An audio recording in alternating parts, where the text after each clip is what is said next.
Welcome,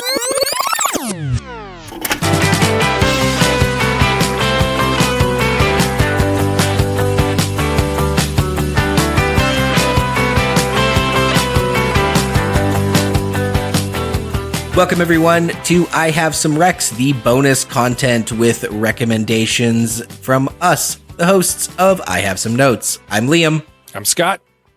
I'm Greg.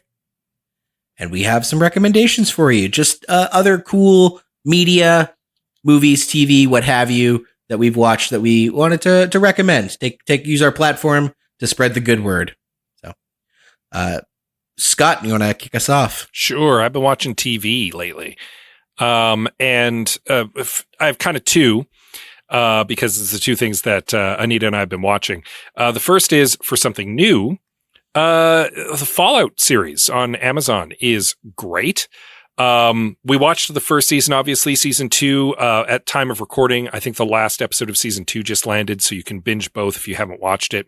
If you're a fan of the games at all, in any capacity, any of the games from the first one to the most recent, the television show has incredible production value. It looks fantastic. It's got solid performances from a trio of great leads. The story is compelling.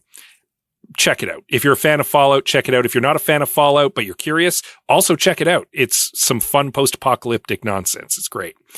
For something old, I've started a rewatch of Columbo. And I have to say, wow, does that series hold up? Each episode is almost like a mini movie because they're all a little over an hour long. They're the classic how catch 'em, because you start each episode seeing the murder happen. And then Columbo gets introduced kind of after the open.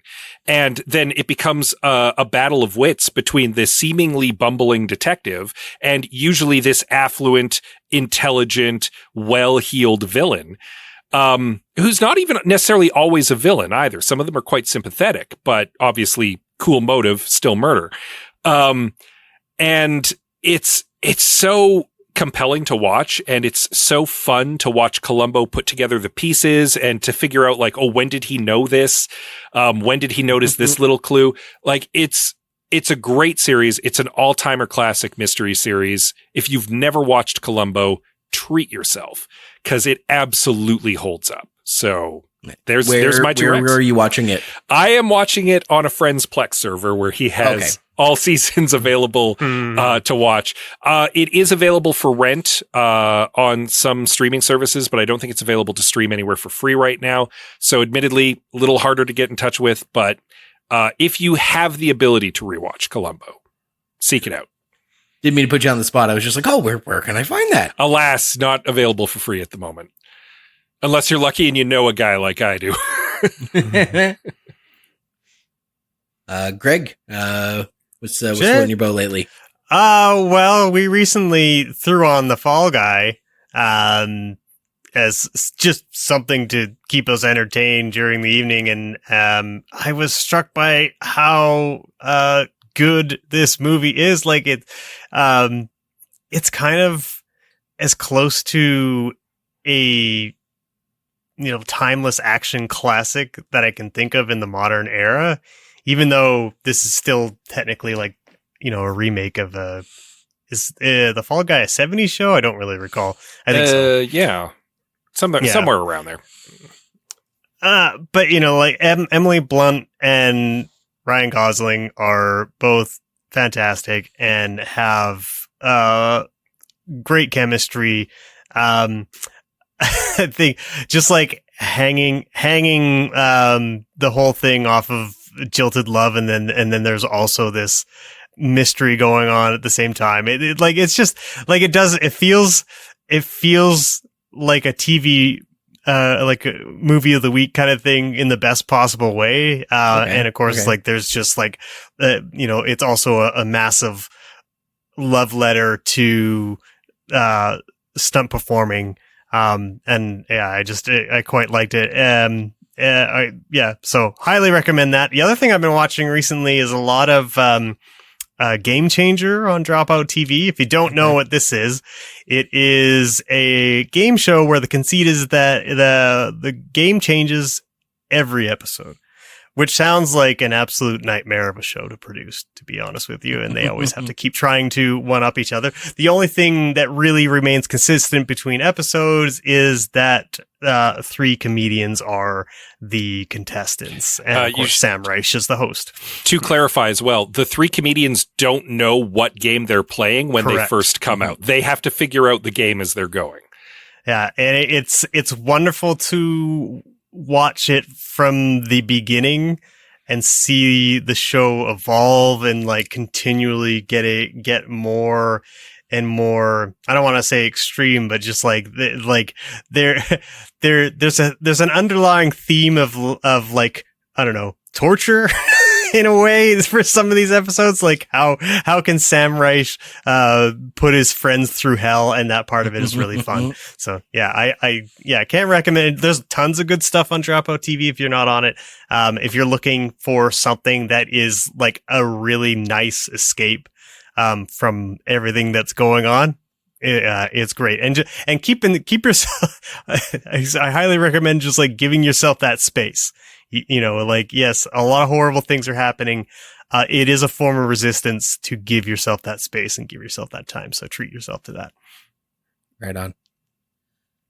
Yeah, if we're doing 2, I have 2 documentaries that I watched recently that I recommend, though wildly different.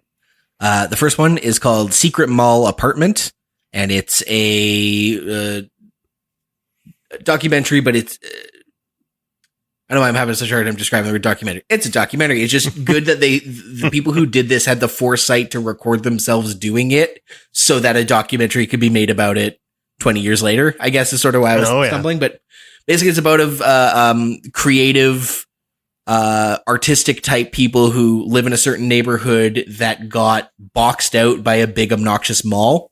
That even to the point where like it doesn't even face their neighborhood, it faces the rich part of town, and there's no point of ingress on the side that faces their shitty neighborhood. Right. And it was a place where like a lot of like artist types were collaborating and doing things in the mid 2000s.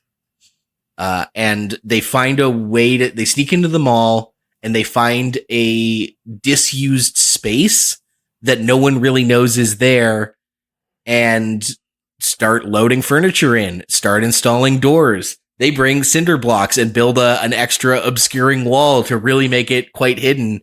And I was expecting it to be kind of like an anti-capitalist, like, fuck you, we're squatters. We're gonna occupy this space as a form of like class resistance. But it was actually much more interesting than that. They really approached it as like, this is an art project. We're making a statement by living here.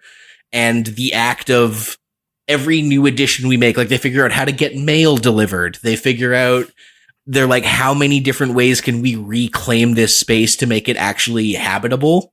Right. As sort of an artist statement, not a just general anarchist fuck you statement. Right. And so for that reason, it's much more enriching, to like, you sort of walk away with a new creative spirit when you finish it. Nice. And then the other one was just called Tura, Tura, all caps, exclamation point, about the actress that played, she was in Faster Pussycat Kill Kill, among other things. Not a super famous, actor or celebrity, but a really remarkable life. I've watched a lot of, I love a biography documentary in the last couple years. John Candy, Tiny Tim, Pee Wee Herman, so many of them. But this one, it was unique because she was a very unique person. And there were a lot of stories that kind of blow your mind. One in particular, she's like kind of like a sexy Forrest Gump through Hollywood history, where she like pops up in the background of all these. You're like, I had no idea she was even tangentially related to that particular production. But the one that really struck me was Elvis on his way up, like gigging Elvis before he is a working musician, but he hasn't quite blown up. They see each other, as the story goes, basically fall head over heels for each other. and essentially taught Elvis to kiss and taught Elvis to shake his hips like a burlesque dancer. And apparently Elvis proposed to her and she's like, nah, dog, I'm good. Told her to keep the ring. And then there's photos all through the 50s, 60s, and 70s of her wearing this like wedding ring that Elvis gave her. It's So, just a very unique person. Some tragic circumstances, a bit of a trigger warning, I think, because it really, the very opening scene is like, here's the trauma that happened to her that defined her life. And you're like, okay, like buy me dinner first. But it does sort of set the stage to explain why she's such a remarkable person. So, if you've never seen Faster Pussycat Kill Kill, she's still just an interesting Hollywood artifact, I guess. Yeah. Neat. Those are my 2 movie recommendations, documentaries. And this has been I Have Some Recs. We had some recs for you. Hope you follow us up on them, or at least follow us on Letterboxd, where we're always recommending things. And often not recommending things. That's what Letterboxd is handy for. It tells you what to watch and what to stay away from. Until then, thank you. If you're listening to this, you're probably on the Patreon, so thank you very much. Or if you're listening to it on the main feed, thank you very much as well. I'm Liam. I'm Scott. I'm Greg. Bye. Later. See ya.